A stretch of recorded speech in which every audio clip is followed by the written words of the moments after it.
roses, just a passing breeze, filled with memories of the golden smile that introduced me to the days of wine and roses and you.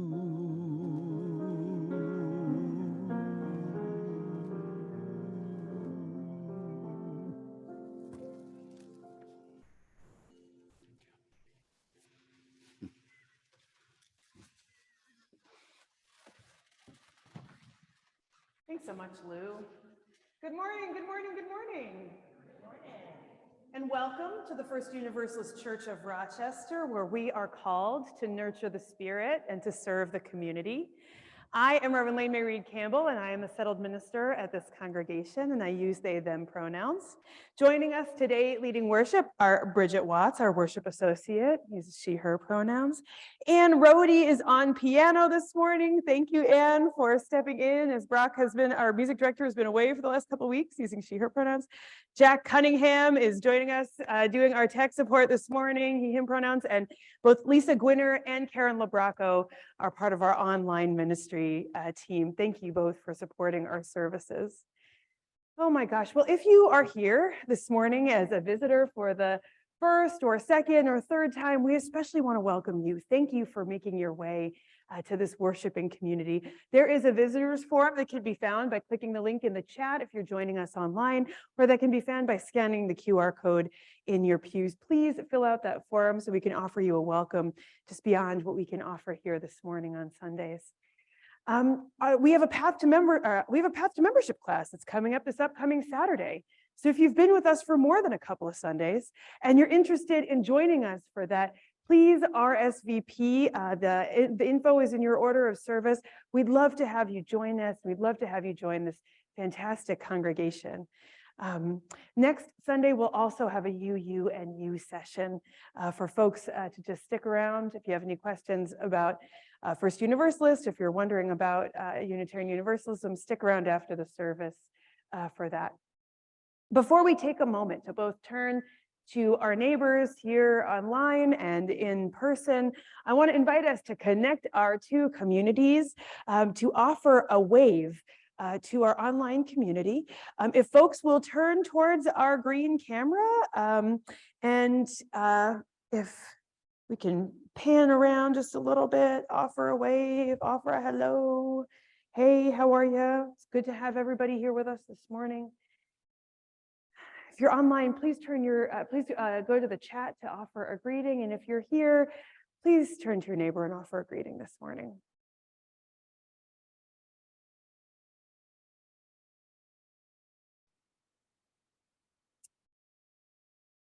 Dear ones, let us sing, let us sing, let us sing. We're going to be singing hymn number 188, Come, Come, Whoever You Are. It can be found in your gray hymnals if you prefer, or up here on the screen. I think let's sing it once through in unison, and then maybe like 2 times in a round. Does that sound good, Anne? Okay, great. So please rise in body or in spirit, and let us join in singing hymn number 188, Come, Come, Whoever You Are. We'll start once in unison, and then we'll go into a round.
Beautiful. Please be seated.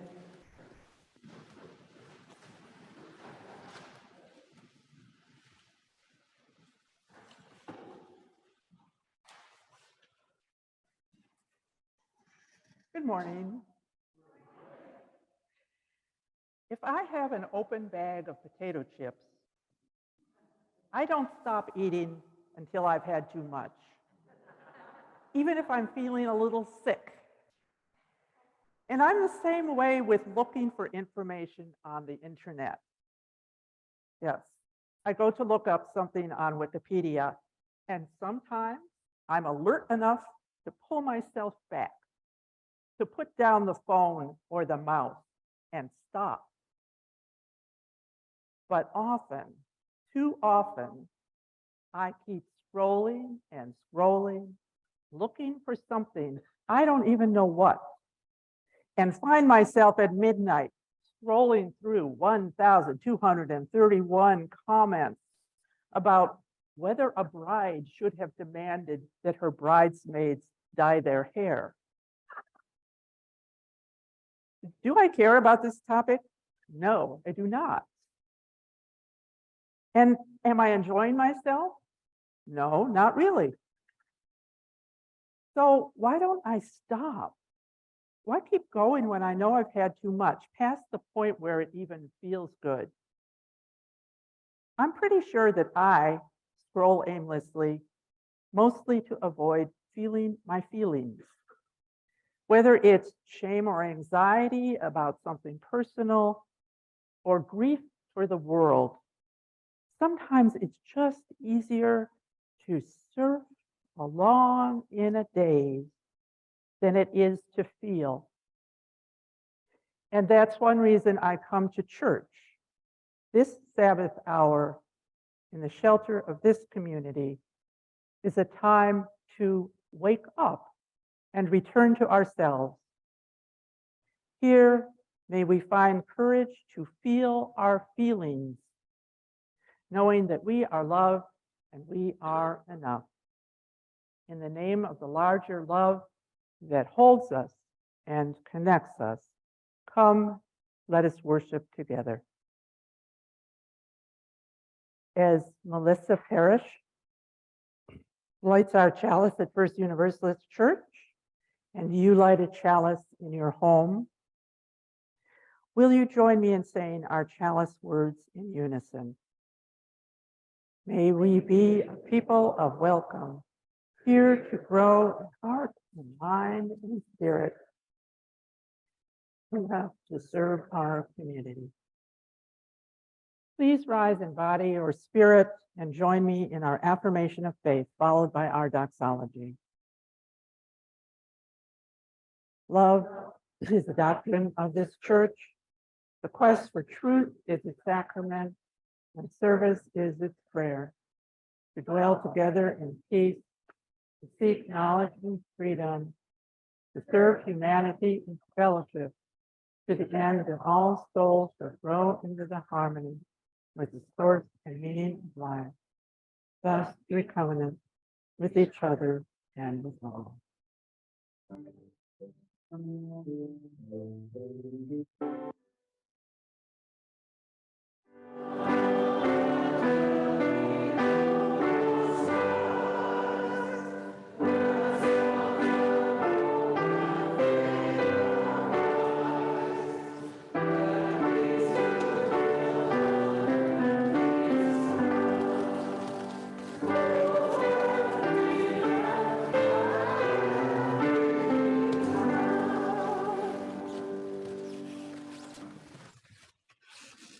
We bring our hands and hearts to this beloved community to join in the work of healing the world within these walls and beyond.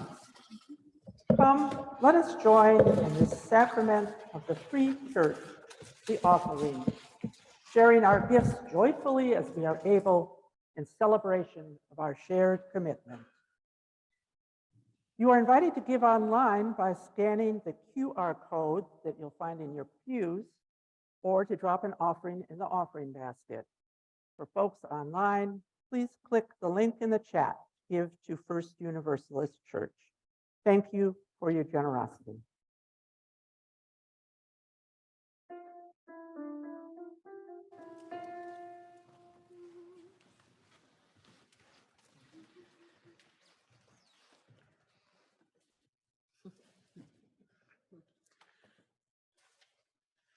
Return again, return again, return to the home of your soul. Return again, return again, return to the home of your soul. Return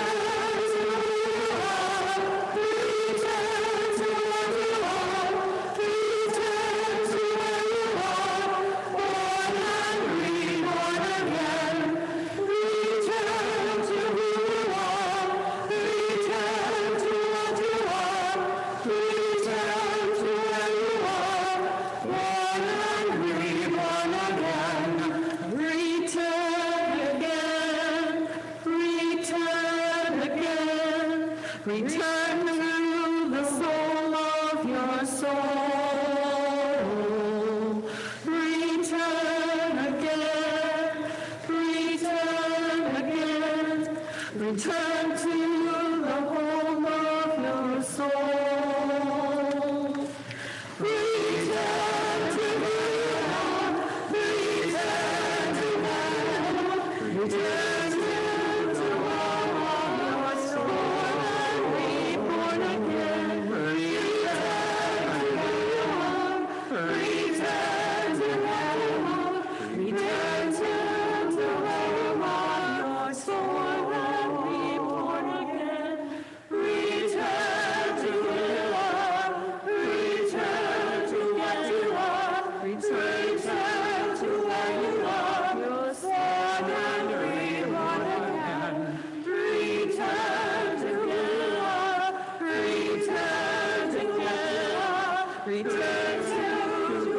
home of your soul and reborn again. Return to who you are, return to where you are, return to where you are, your soul and reborn again. Return to who you are, return to what you are, return to where you are, your soul and reborn again. Return to who you are, return to what you are, return to where you are, your soul and reborn again. Return again, return again, return to where you are, your soul and reborn again. Return again, return again, return to where you are, your soul and reborn again. Return to who you are, return to what you are, return to where you are, born and reborn again. Return to who you are, return to what you are, return to where you are, born and reborn again.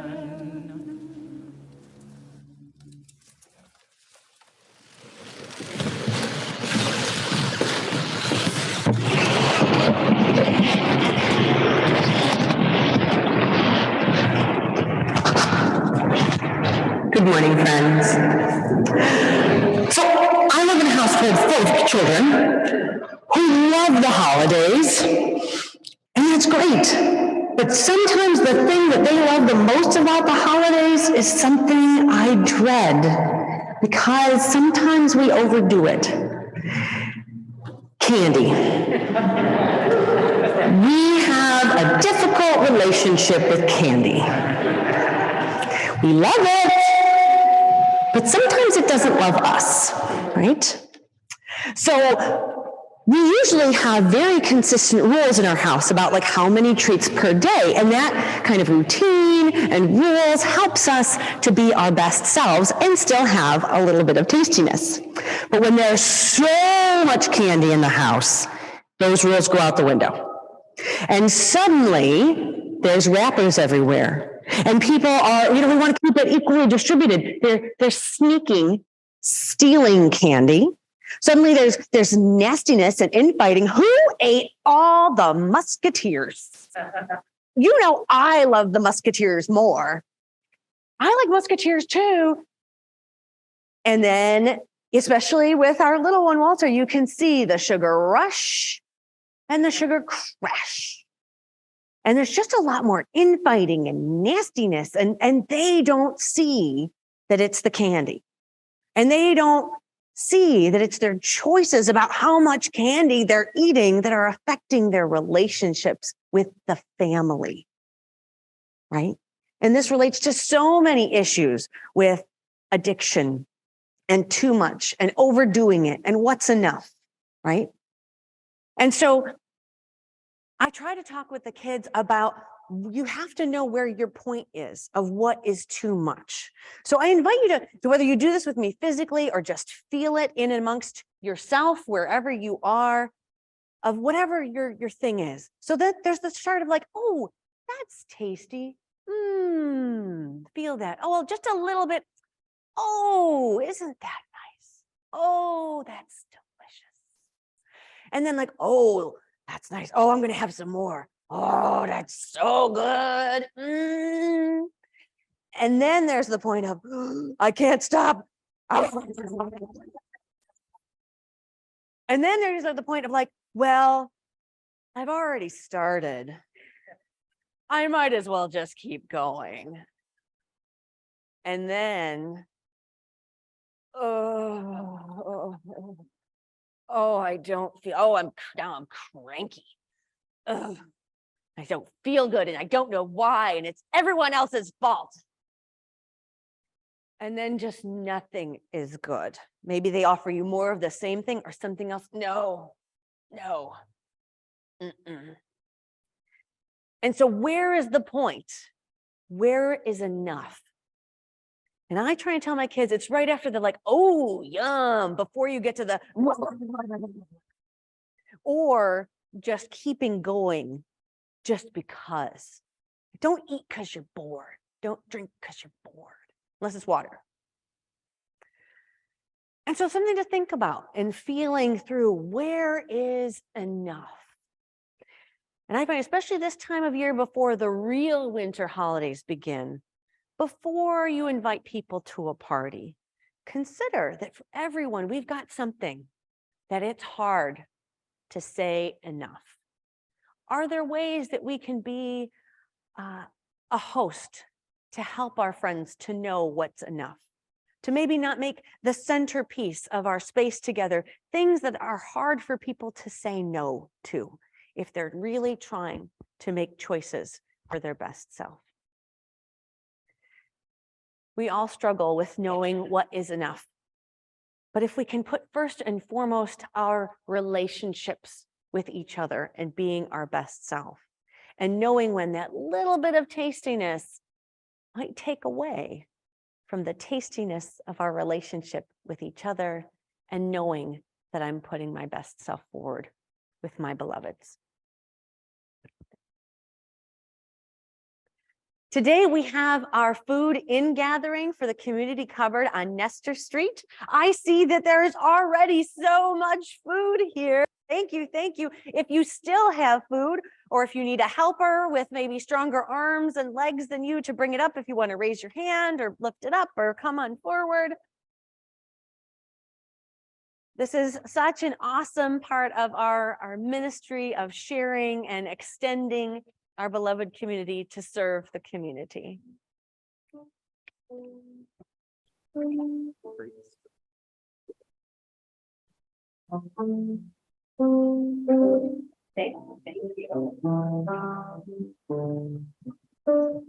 Thank you so much, friend, for opening your hearts to each other and to the wider community.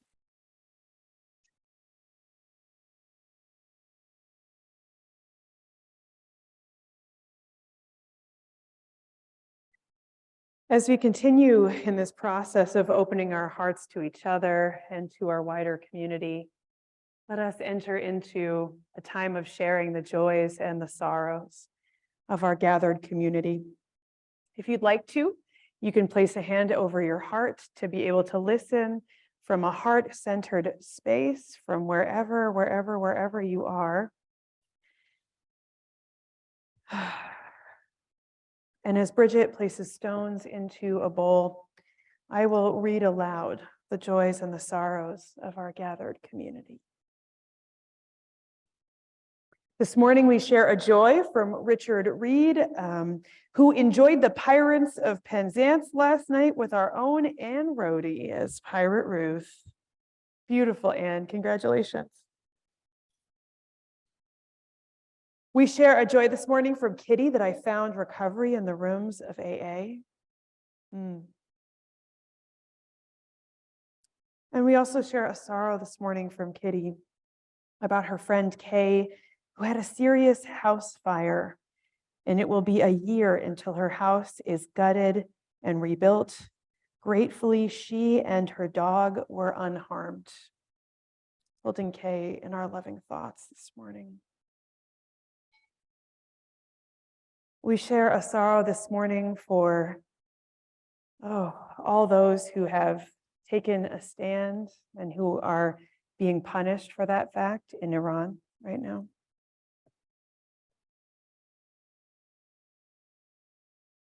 We drop a stone into the bowl for all the joys shared by our online community. We drop a stone into the bowl for all the sorrows shared by our online community. And let us drop one final stone into the bowl to represent all of the joys and the sorrows left unspoken in the silent sanctuaries of our hearts. May all be held in the heart of love.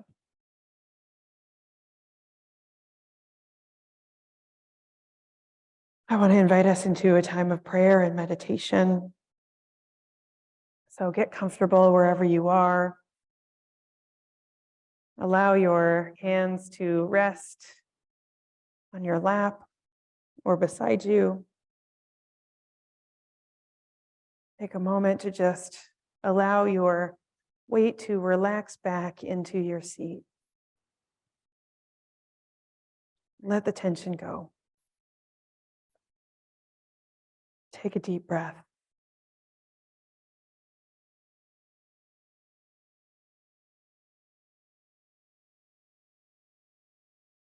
A meditation this morning to remind us that we are loved. For those of us who have sat with the questions, was that too much?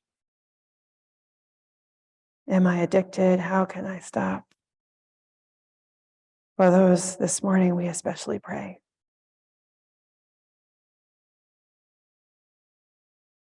You who have sat with the depths of your heart, you who have felt unclear, you who have wondered, you who have decided, you are loved. You are loved no matter what. You who have thought this was all your fault, that actions and words could cause the drinking or the drug use. You who have wondered what you might do to get them to stop. You who have thought of leaving, who have left, who wish you had left. You could never have caused this. You are loved. You are loved no matter what. You who are comfortably indulging, who know the pleasure of your body. You who are not concerned with questions of enough or too much. You who are careful yet focused on pleasure and enjoyment. You are loved.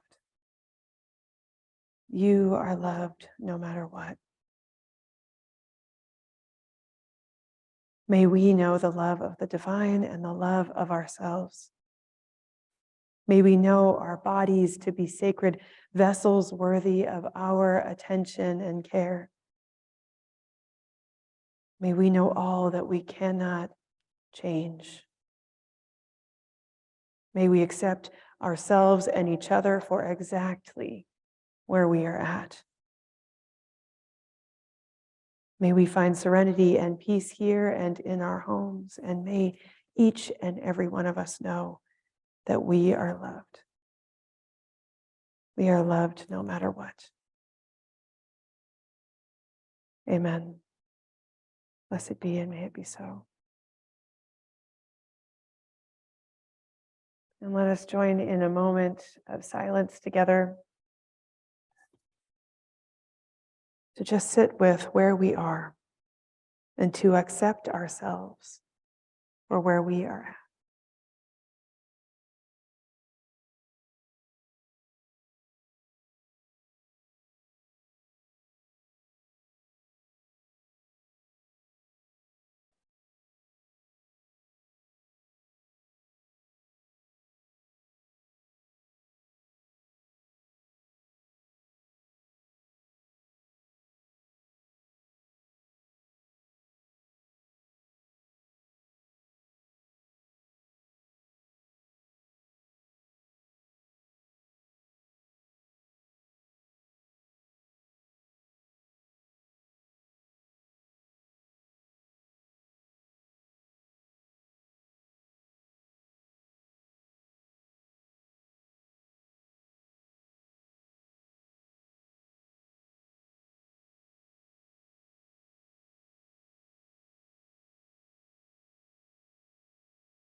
As we emerge from the meditations of our own hearts, let us sing "From You I Receive," number 402.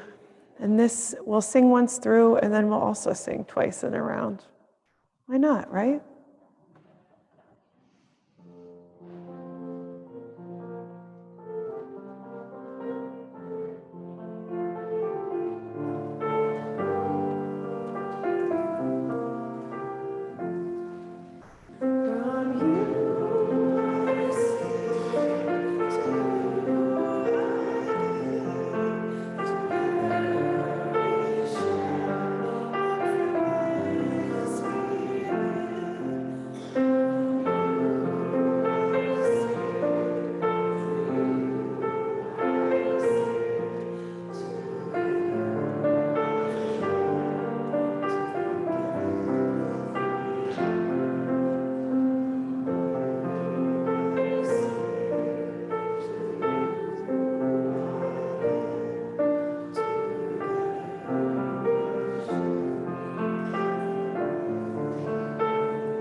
Have you ever wondered what is enough when it comes to drinking or to substance use? Have you ever found yourself thinking through the events of the evening or the day before, wondering if you have taken things to excess? Could you relate to Bridget this morning as she shared so beautifully from her life experience? I know I could. For so long, for too long, the church has remained silent on the topic of addiction. And when we talk about addiction, and when I say we, I mean those of us in this role of ministry or religious leadership, it is often in a way that demonizes the addicted and makes no room for a spectrum of use. We go to extremes so easily. And this morning, I'd like us to make space for the gray, for the in-between, for the ways that folks can safely drink or whatever or eat. We've been talking about that a lot this morning. For the pleasure and enjoyment that exists for some of us, while recognizing that that is not the case for all of us. I want us to be able to hold both and this morning. As we ourselves continue on a free and responsible search for truth and meaning, it is important to speak here about the pleasures of drugs and alcohol, while also holding up that these substances can be used in extremes and in ways that disconnect us from our source. It feels deeply important to name pleasure and enjoyment and joy in a church, where the historical practice has often been silence or an encouraging motivation, or actually actively discouraging folks from connecting to pleasurable experiences. I don't know if you've had that experience in your religious past, but I know some of us here have. There's so much morality around it. To get into this topic a bit and to delve a bit further, I want to bring a passage from Adrienne Maree Brown's crucial text, Pleasure Activism, to our attention. This is a text that gets to the heart of different areas of pleasure as both political and also as a human right. You'll hear more about how she defines this term, pleasure activism, as the reading unfolds, but let's just hear from her, hear her words. Adrienne writes, a word about excess.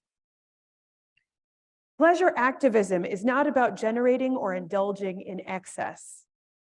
I want to say this early and often to myself and to you. Sometimes when I bring up this work to people, I can see a bacchanalia unfold in their eyes. And it makes me feel tender. I think because most of us are so repressed. Our fantasies go to extremes to counterbalance all that contained longing. Pleasure activism is about learning what it means to be satisfiable, to generate from within and from between us an abundance from which we can all have enough. She goes on to write about the dynamics of privilege and oppression and the ways our society creates a sense of scarcity due largely to white people and people of a ruling class, and especially men, holding control over resources, over pleasure, over bodies. And then she writes this important piece that I'd really like for us to explore this morning. A central aspect of pleasure activism is tapping into the natural abundance that exists within and between us, and between our species and the planet. Pleasure is not one of the spoils of capitalism. It is what our bodies, our human systems are structured for. It is the aliveness and the awakening, the gratitude and humility, the joy and celebration of being miraculous. So rather than encouraging moderation over and over, I want to ask you to relinquish your own longing for excess and to stay mindful of your relationship to enough. How much sex would be enough? How high would be high enough? How much love would feel like enough? Can you imagine being healed enough, happy enough, connected enough, having enough space in your life to actually live it? Can you imagine being free enough? Do you understand that you, as you are, who you are, is enough?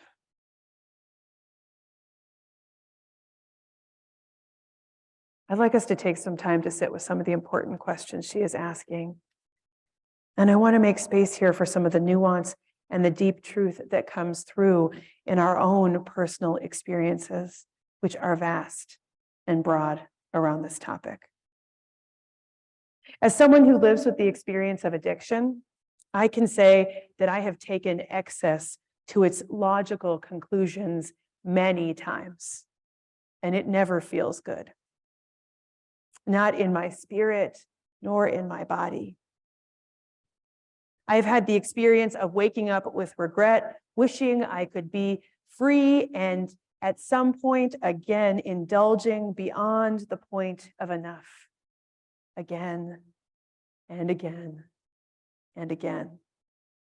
I know that there are many here in this room who know how that feels. And so much of it is so shame-laden and guilt-ridden. And it felt like there was never enough.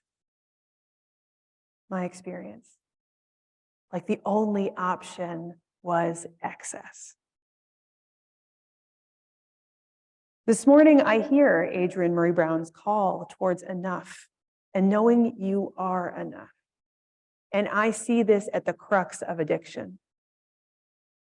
I see at the heart of addictive patterns and relationships a feeling of who I am is not enough, a feeling of this life is not enough, a desire to numb, a desire to escape, a choice to reach for a substance that eventually stops being a choice at all and becomes a pattern of behavior it is extremely difficult to stop. Addiction can take the pleasurable effects of anything away and replace that pleasure with an emptiness, with a void we are trying to fill. To focus on enough is a different kind of framing. I love these questions about being healed enough, happy enough, connected enough. I love them because this can be a helpful way to determine when we are engaged in practices of pleasure and when we are engaged in unhealthy patterns. To feel like we are healed enough means we do not need to continue to pursue healing in excess. We do not need to find a way to be perfectly healed, to feel like we have fully arrived and to spend our days in dogged pursuit of more healing, of bettering ourselves. That sounds more like an addiction. But to sit in contentment with being healed enough, happy enough, connected enough, these are moments when we are accessing pleasure. So let's just take one of these questions and go deeper with it. Let's try, how does it feel to be connected enough? I want to invite you just in this moment right now, you can close your eyes, soften your gaze, keep them open, whatever, but I want to invite you to bring to mind a time when you felt fully connected. When you felt content in connection with yourself or with those around you, with the earth, with a source. Take connection in any number of these instances. Take a moment to think about the experience of feeling connected.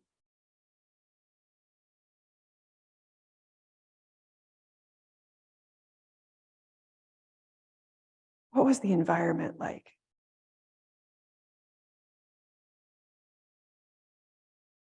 What were the qualities of relationship that brought about the feeling of being connected?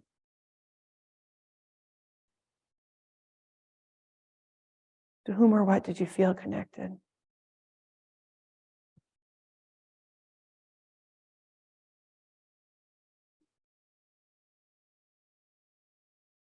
Let's just sit for a moment with the feelings that come up. The sensations in your body. Just sit with it for another moment.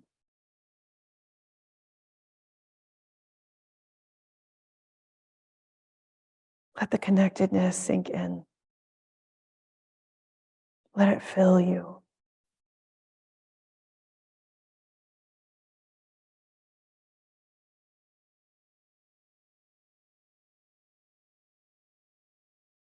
Let this be enough.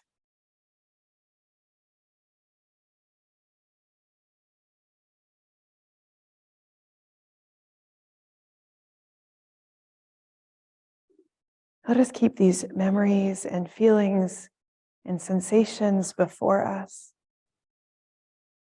Let us hold these moments when we felt connected as enough.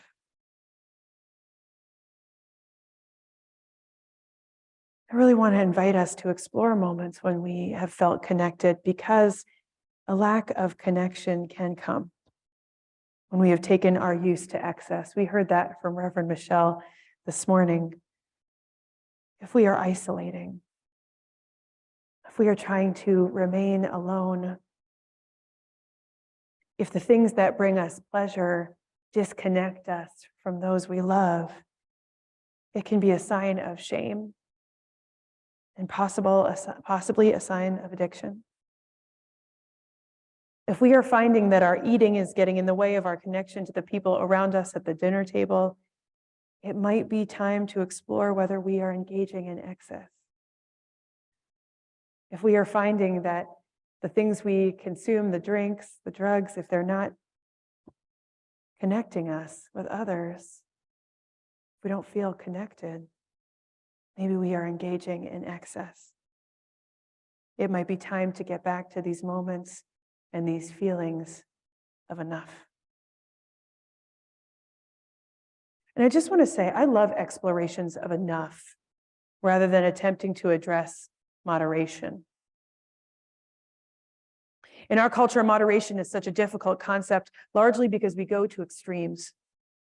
When the word moderation is used, it comes with all sorts of moral messages and coding. Charlie Claire Burgess, one of my favorite writers and a favorite tarot deck creators, shared in their writings, moderation brings to mind precisely weighed and measured portions of carbs and healthy fats, balance and equally careful and intentional teetering. As Reverend Michelle was looking for a story for this morning's service, she found one in picture book form, starring a famous bear family that I won't name, that was about too much candy. Yet it got into ways to shame the body for being a certain size. It got into anti-fat hatred rather than focusing on a rupture in connectedness and relationship.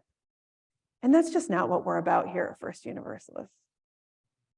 That's just not something that we can do here in this space because it has been done far too often. Let this church no longer be the site of shame around our bodies or around our shapes or how we move through this world. Moderation is also not helpful for people living with addiction, turns out. For some of us, we must abstain in order to treat our addictions. I have had the experience of attempting to moderate, and it has not gone well. Moderation speaks to some magical amount that makes use okay, and that magical amount cannot clearly be defined across the board. It's not possible. When we shift attention to relationship and what helps or heeds relationship, we also acknowledge our interconnectedness. To indulge in excess has consequences and affects those around us, whether in our interpersonal relations or even in access to resources. To acknowledge that what feels good for one may be dangerous for another is a way to lean into the complexity and nuance that interconnectedness brings into our lives. We seek to continually know and name the ways we are interdependent, the ways we rely on one another, the ways we can know and be known. I want to say explicitly this morning that wherever you are around addiction or drinking or drug use or gambling or compulsive eating or love, the list could go on and on.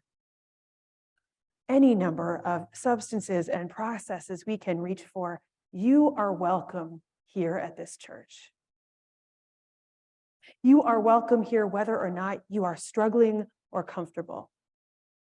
Whether you have been able to abstain or struggle to stop or are perfectly content with where you are in relationship to sobriety.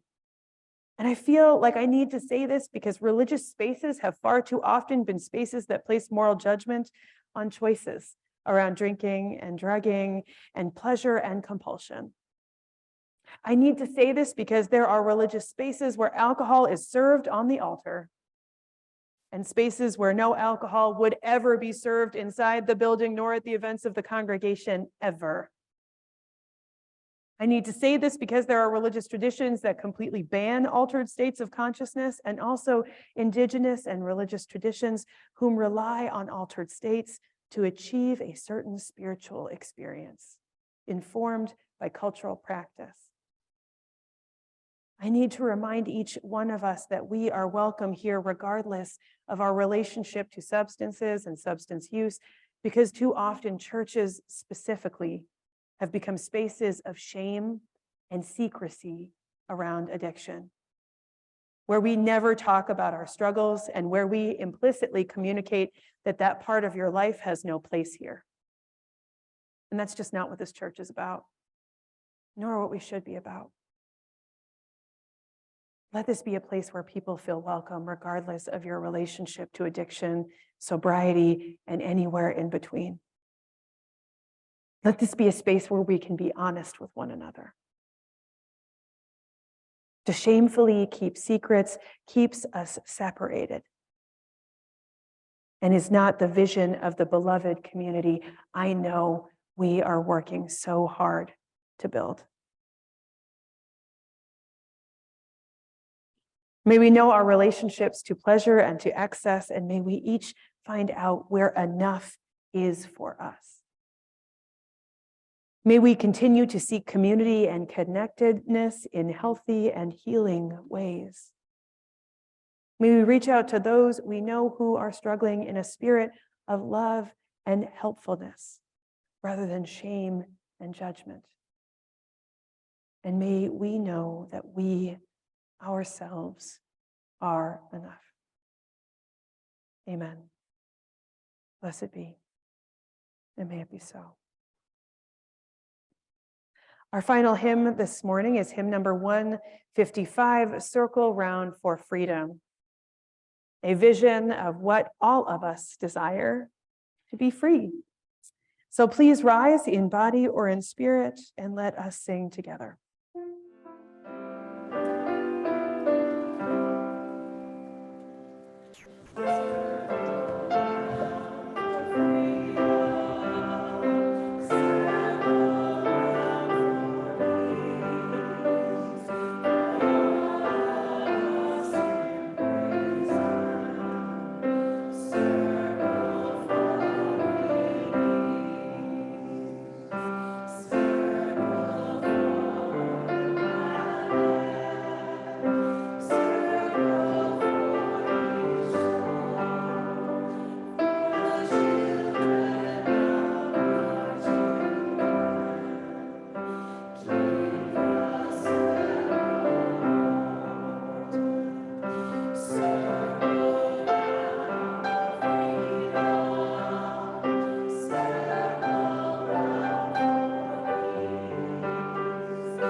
Please remain as you are as we extinguish our chalice flame this morning. Let us read the words printed on our screens and in our order of service. We extinguish this flame, but we keep its light in our hearts with its message of love and justice, taking it outside these walls to the world we live in until we are together again. I'll invite you to place a hand over your heart wherever you are, in your homes, here at First Universalist, and take a moment to look around at who is here with you. If you're online, turn to gallery view, take a look at who's there with you. Take a moment to sit in appreciation for these folks here on the journey with you. May the faces that you look upon, may the eyes that you meet, may each one of us know that we are enough. May we know that we are loved no matter what. May we know what is enough in our lives. And may we be blessed with glimpses of contentment, connectedness, happiness, health. May you know that you are loved. And may you go and be that love to whomever you meet. Amen. Blessed be. May it be so.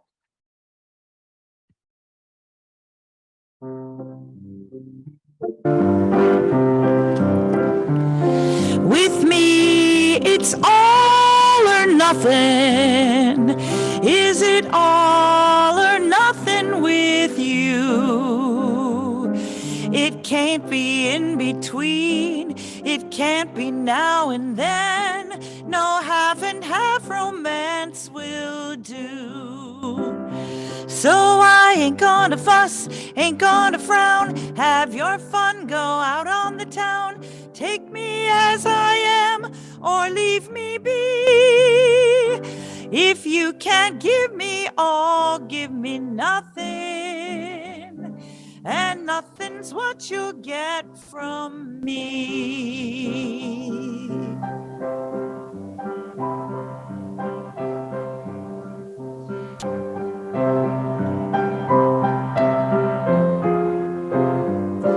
It can't be now and then. It can't be in between. No half and half romance will do.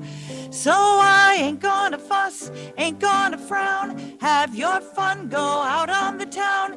Take me as I am, or leave me be.